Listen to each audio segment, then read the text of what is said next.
everyone. Hi, everybody. I'm Danny. I'm John. And this is Our Charm Midlife. It is. And today we are talking about the movie You're Cordially Invited. Oh, boy. With Will Ferrell and Reese Witherspoon and a whole ton of other people. Yep. This is on Prime Video. It just came out this past Thursday. Yep. And here's the write-up. When two weddings are double booked at the same venue, the father of one bride and the sister of the other bride try to preserve the wedding weekend. It's R-rated, which surprised me a little bit. Profanity. Oh, That's I it. guess. Yeah. And it's an hour and 49 minutes, and like I said, it's on Prime Video. So, Okay. where do we start? You go first. Well, why don't we start with ratings? Okay. So, what did you rate I'm this? going to give it a 6. Okay. Yep. I'm giving it a 5. See.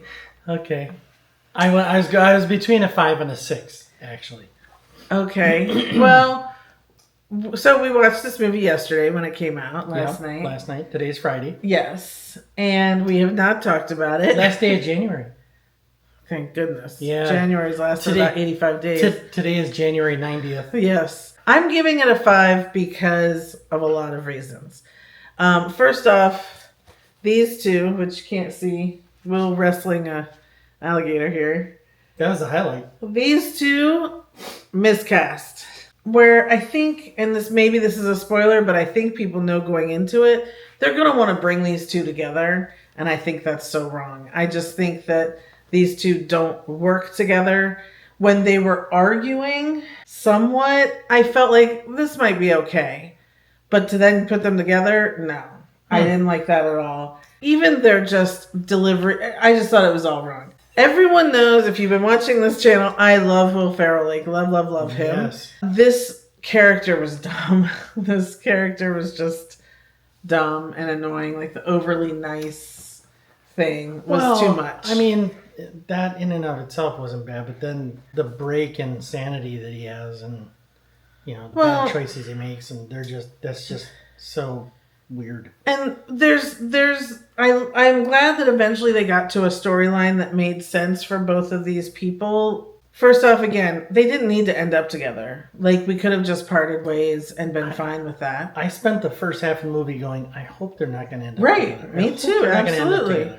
Right. Secondly, the whole premise is ridiculous. Like, no one would end up double booking a wedding like this at a place that can only host one wedding in a weekend. Like, it's just so ridiculous. Now, it's a cast of funny people. So that helps along the way. Mm-hmm. But it wasn't enough for me to put this on my list as like either one of these two's classic movies that I'll always watch. Yeah. This was written and directed by Nicholas Stoller.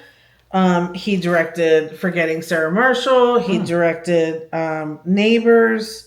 Neighbors 2, Sex Tape, Friends from College, which is a show on Netflix that I loved. He also wrote a bunch of that stuff. So this is not his best work. I think that's an understatement. Hopefully this was his miss. Yes, because he has the next movie he's writing and directing is also starring Will Ferrell. So it's like, hopefully we've gotten past this.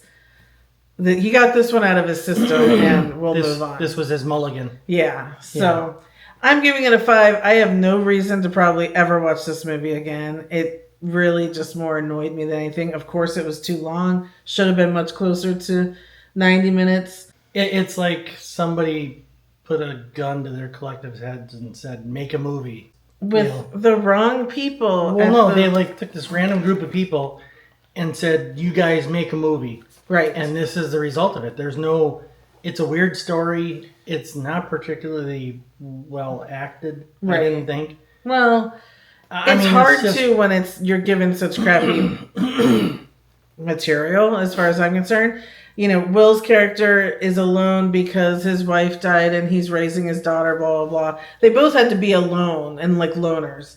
But again, a man writes this woman and she's a workaholic and she can't possibly be bothered with her family or anyone else in her life. I'm so sick of that trope. we've got to get past that and make more fleshed out women because it's just driving me crazy. It was super annoying that Reese had to do that was her role. Right. Yeah, both of these guys are much better than this movie could ever bring them. So, yeah. I recommend you don't watch it. Yeah, I don't think I could tell people to watch this even on like a bored Sunday afternoon. It's really not worth it. That is hard for me to say because I love my Will Ferrell and I want to watch everything he does. And I want to support him in everything he does. But honestly, going on YouTube and watching the interviews these two have done is much more entertaining than watching the movie. Yeah, if I ever end up in Traction and nobody else is in the room and the remote has fallen on the floor, that's the only way I'll watch this movie if it happens to be on. I mean, it's pretty awful. Okay. Sorry. I think that's probably the best we can do then. So you're cordially invited to not watch this movie. Oh, I see what you did there. All right. That's it for today. Thank you guys for watching. And hopefully you can like this video, subscribe so you can check out the rest. We are about to actually talk about these two in their own world. So we're going to discuss Reese Witherspoon's movies and the ones that we love and don't love, as well as Will Ferrell. So subscribe so you can see when those videos come out and see how you agree with us. So that's it. Thank you guys for watching, and we'll see you next time. Thanks, everybody. Bye. Bye.